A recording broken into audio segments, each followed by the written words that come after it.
Hello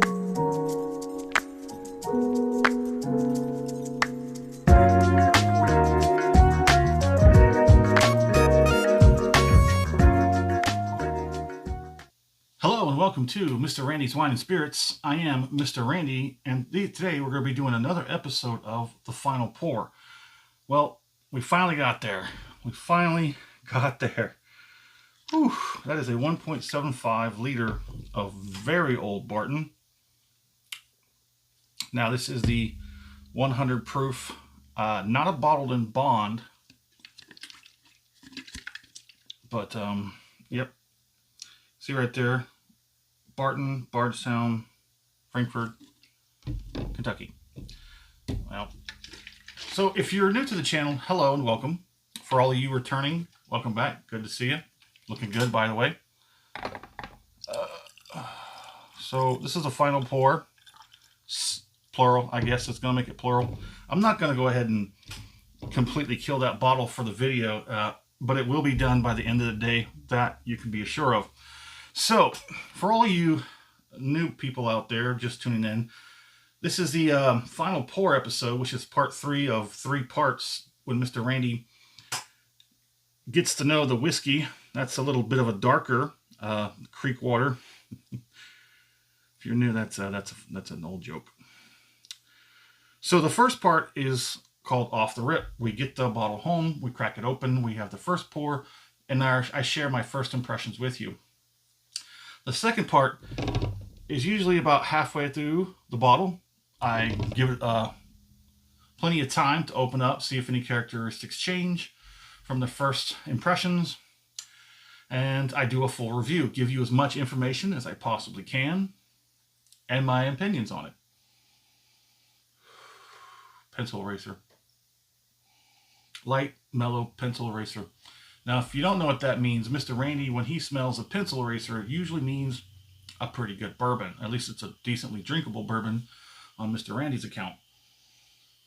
So part 3 is where we're at, and that's the final pour. After everything's said and done, and we're down to the last pour or 2, we're going to see, in comparison, how this last pour matches up with the first pour, and then compare all of that to the middle. So like I said, the nose, very light, not offensive, not really pungent. A light, mellow pencil eraser. So I do believe that this nose has mellowed down or muted quite a bit since the first pour. And a little bit more from the middle. Let's get it on the palate.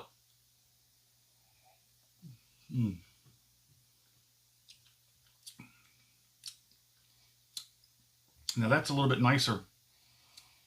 On my own account, my opinion is, yeah, that's a lot nicer. Definitely way more than the first pour. Right off the rip, the neck down to the shoulders was, that's a lot. It was really a lot. It really needed more time to open up and mellow out. Let's get another one right here real quick.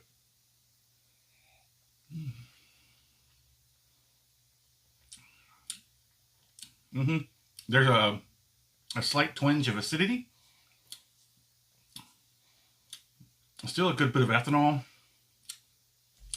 And it is moderately lightened up my mouth right now, which is nice because it is 100 proof. Mr. Randy's not exactly a proof hound. I don't particularly care for anything over 100 proof, but there is the occasional one that might push that boundaries where it doesn't hit like anything over.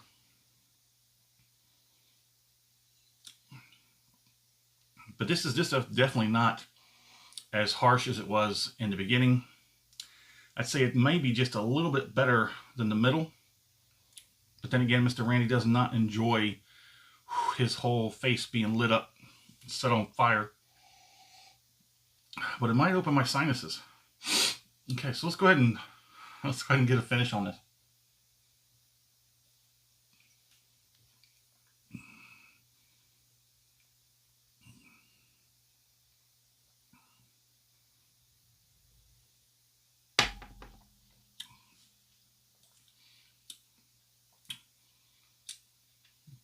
Viscosity has definitely been reduced.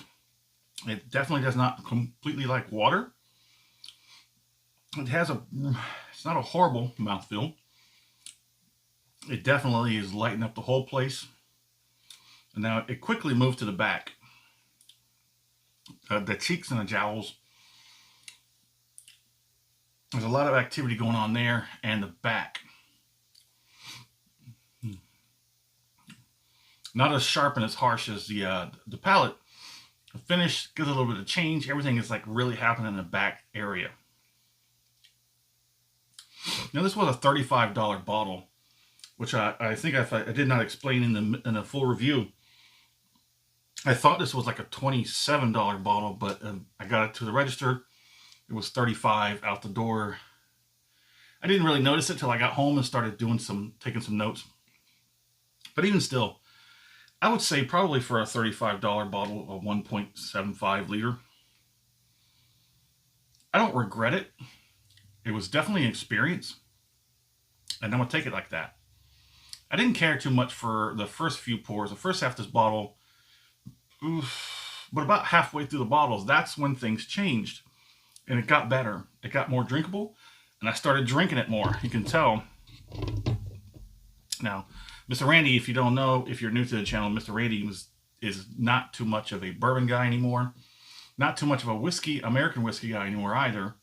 Occasionally, I will try and look for something non-bourbon and stateside non-bourbon whiskey.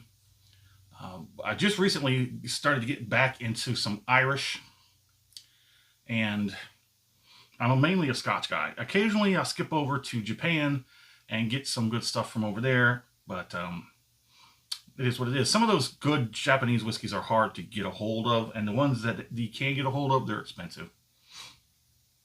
It just seems that there's not that big of a market for Japanese whiskeys here in the States, or at least not in my area. That's a given due to how little is on the shelves at the majority of stores. There was one store, it's about an hour's drive away from me, that had quite a bit, but I didn't have the time after I had gotten everything else I was getting.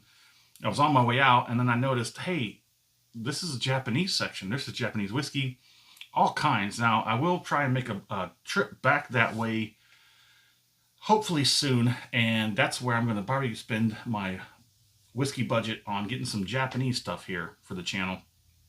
Well, let us know what you think about very old Barton in the comments. Anything else you want to talk about, let us know. And as always, thanks for stopping by here at Mr. Randy's Wine and Spirits. I am Mr. Randy. You have a good one.